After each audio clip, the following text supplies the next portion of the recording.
Hari ini Tuhan telah memberi ujian kepada kita untuk bersama-sama berada di dalam rumah dan membatasi segala kawalan pergerakan kita. Apa yang aku dapat, dan aku rasa semua orang dapat boleh pelajari daripada peristiwa yang berlaku yang menimpa kepada negara kita ini adalah bahawa COVID-19 adalah satu ujian daripada Allah Subhanahu Wa Taala yang mempunyai ribuan hikmah yang belum dapat kita capai dan kita fahami dengan jelas sehingga hari ini. Sedar atau tidak, dalam tempoh Tuhan menguji kita dengan COVID-19 yang kerajaan telah memberikan segala kawalan pergerakan. Nak pergi ke mana-mana pasaraya pun kita harus ditahan, kita harus disiasat oleh polis.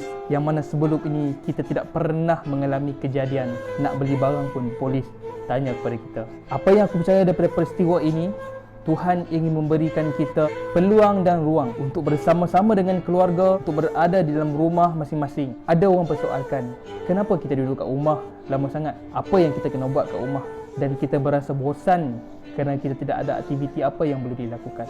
Dalam rumah, kita boleh wujudkan suasana yang baik apabila kita ditimpa dengan ujian ini. Masa inilah kita nak banyak berdoa kepada Tuhan. Masa inilah kita sedar bahawa rezeki kita yang sebelum ini melimpah ruah, Tuhan datangkan ujian, tiba-tiba kita tak dapat apa-apa. Kita berasa, ya Allah, Allah itu lebih besar daripada apa yang aku miliki. Tuhan itu lebih berkuasa dari apa yang telah aku dapat. Dan hari ini kita merasai apa yang telah Tuhan berikan kepada kita. Apabila kita berada dalam rumah, bukan bermaksud kita berada dalam tempoh berkurung, kita berkurung semata-mata.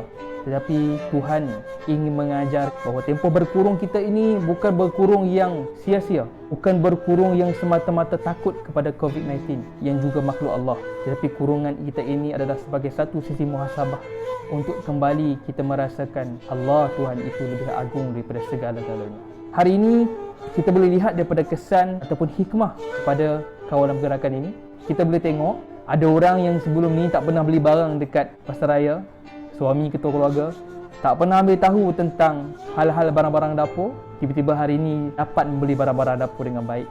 Ada orang yang sebelum ni di luarnya sangat sibuk sehingga penyumpaan dengan suami isteri ni, keluar kerja waktu pagi, dia sampai rumah pada waktu malam dan dia baru boleh jumpa dengan isteri pada waktu malam. Tetapi dengan hikmah kawalan pergerakan, Tuhan datangkan mereka dapat bersama sepanjang hari, bersama-sama di rumah, boleh berbual, berbincang dan sebagainya hingga lewat malam. Ada orang yang sebelum ini hidupnya mungkin kurang masa dengan anak-anak. Anaknya pergi ke sekolah pada waktu pagi, dia pergi kerja pada waktu pagi. Anaknya pulang pada petang, dia sampai lewat malam. Akhirnya perhubungan dengan anak-anak itu kurang dan menjadi renggang.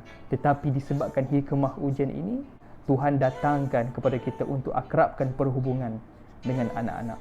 Dan ada orang kita boleh lihat sebelum ini dia menjadi orang yang sangat boros. Segala barang-barang yang mewah semua ingin dimiliki kerana dia merasakan aku mempunyai wang, aku berharta dan aku mampu membeli barang tersebut. Tapi bila ujian COVID ini datang, Tuhan berikan hikmah untuk dia berjimat cermat, untuk dia menilai segala harta yang dia ada ini bukan untuk diboros begitu saja, sebaliknya untuk terus dimanfaatkan, untuk terus disimpan dan digunakan apabila kita berkeperluan. Kawan-kawan, video ni bukanlah aku ingin mengajar bahawa duduk di rumah itu perkara baik dan COVID itu adalah semuanya tentang kebaikan. Tidak. Video ni aku cerita dalam ujian yang Tuhan beri kepada kita ini, kita kena menilai di sudut kebaikan yang telah Tuhan berikan, yang kadang-kadang kita tak nampak. Seperti mana yang aku sebutkan, hikmah daripada ujian ini telah banyak membuka minda semua orang dan ramai orang yang menjadi baik disebabkan ujian ini.